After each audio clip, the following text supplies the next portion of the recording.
Hey, hello everyone. Welcome back to my another video of class 10th history. Chapter is that globalization यानी कि भूमंडलीकरण विश्व का बनना। भूमंडलीकरण के बारे में हम इसमें पढ़ेंगे। जिस चैप्टर में हम पढ़ेंगे ब्रिटेन भारत में औद्योगिकरण के स्वरूप में अंतर, हस्तशिल्प, औद्योगिक उत्पादन, औपचारिक अनौपचारिक के बीच में संबंध, श्रमिकों की जीविका केस स्टडी भी करेंगे। ठीक है, तो चैप्टर 3 भूमंडलीकृत विश्व का बनना। ठीक है, जिसमें यह है वैश्वीकरण पर आधारित है। ठीक है, वैश्वीकरण पर ये चैप्टर है। तो आधुनिक युग से पहले क्या था? वैश्वीकरण था।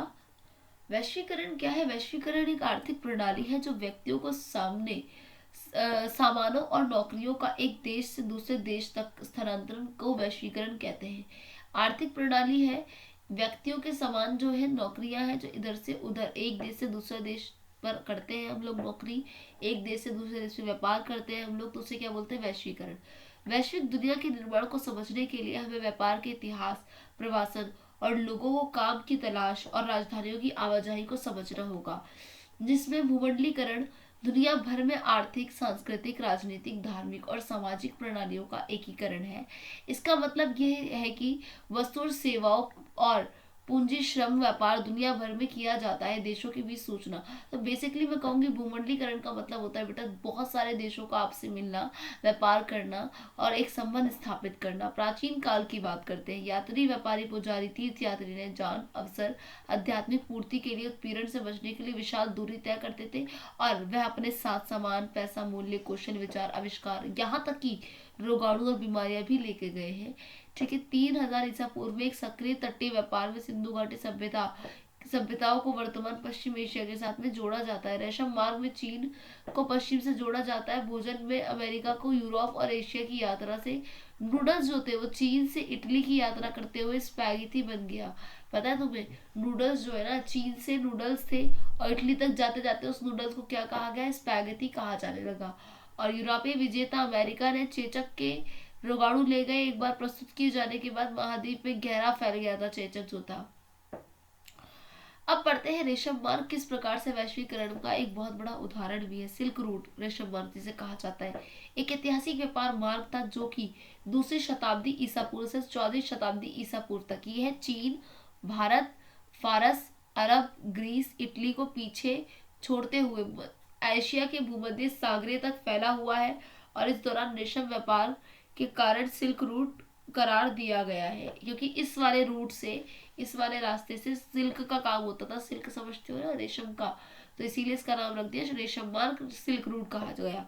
सिल्क मार्ग में यह मार्ग एशिया में उत्तरी और यूरोप, उत्तरी अफ्रीका के साथ साथ विश्व को जमीन और समुद्र से जोड़ते हैं। सिल्क मार्ग, ठीक है, रेशम मार्ग, सिल्क मार्ग की विशेषताएं क्या है? इस सिल्क रूट को से होकर चीन के बर्तन दूसरे देशों तक जाते हैं और इसी प्रकार यूरोप में से एशिया तक सोना चांदी इसी रूट से आते थे। ठीक है, और सिल्क रूट के कई रास्ते हैं। ईसाई, इस्लाम, बौद्ध धर्म दुनिया के विभिन्न भागों में पहुंचे अलग अलग धर्म इसी सिल्क रूट से जा जाकर। और रेशम मार्गों को दुनिया का सबसे दूर के हिस्से को जोड़ने वाला सबसे महत्वपूर्ण मार्ग मिला है। क्रिश्चियन युग में पहले सिल्क रूट अस्तित्व में थे और 15वीं शताब्दी तक विकसित भी हुए। और रूट के विभिन्न हिस्से में बीच में व्यापार, सांस्कृतिक संबंधों का भी बड़ा स्रोत हुआ है। सिर्फ यही नहीं, संस्कृतियों का भी आदान प्रदान हुआ है हमारी। जैसे हम भोजन की यात्रा पढ़ते हैं, स्पैगेटी और आलू। स्पैगेटी नूडल्स चीन की देन है, वहां पर से दुनिया के दूसरे भागों तक पहुंचा। नूडल्स जो था भारत में इसको देसी संस्करण सेवइयों के नाम से जाने जाने लगा। इसी नूडल्स का इटालियन नाम क्या हो गया? स्पैगेटी हो गया।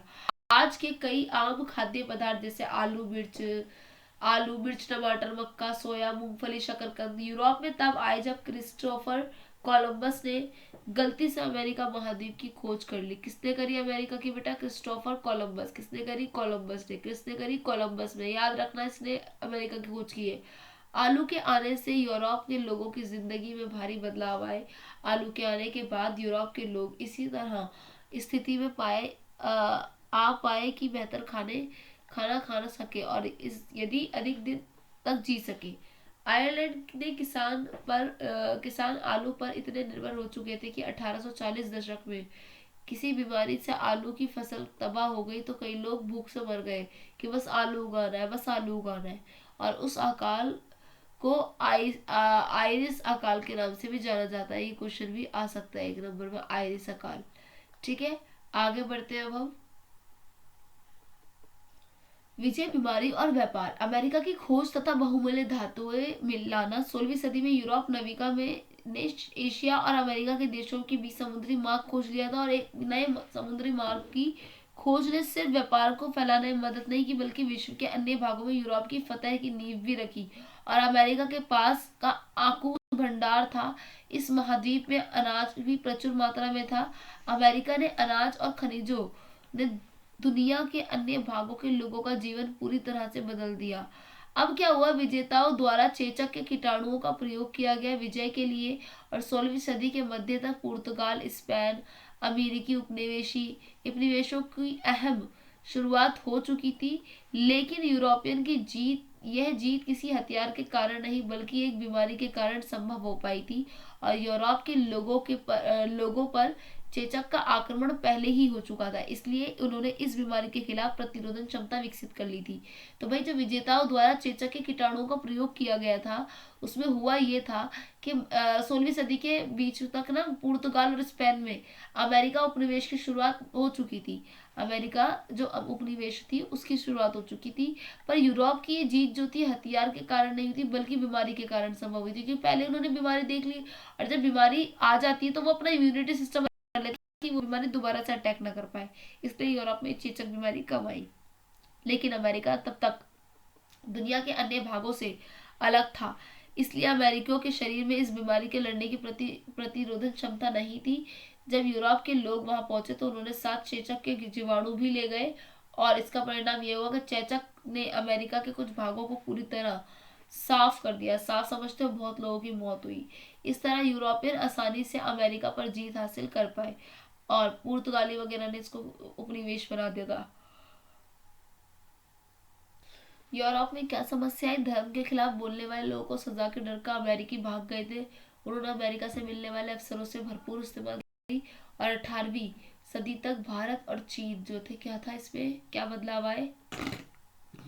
18वीं सदी तक भारत और चीन दुनिया के सबसे धनी देश हुआ करते थे, लेकिन 15वीं सदी से ही चीन ने भारी संपर्क पर अंकुश लगाना शुरू किया तो दुनिया के बाकी हिस्से में अलग थलग हो गया। चीन घटते प्रभाव का अमेरिका के बढ़ते प्रभाव के कारण विश्व के व्यापार का केंद्र बिंदु यूरोप की तरफ शिफ्ट कर रहा था। अब 19वीं सदी से क्या हुआ यह हम पढ़ेंगे नेक्स्ट वीडियो में।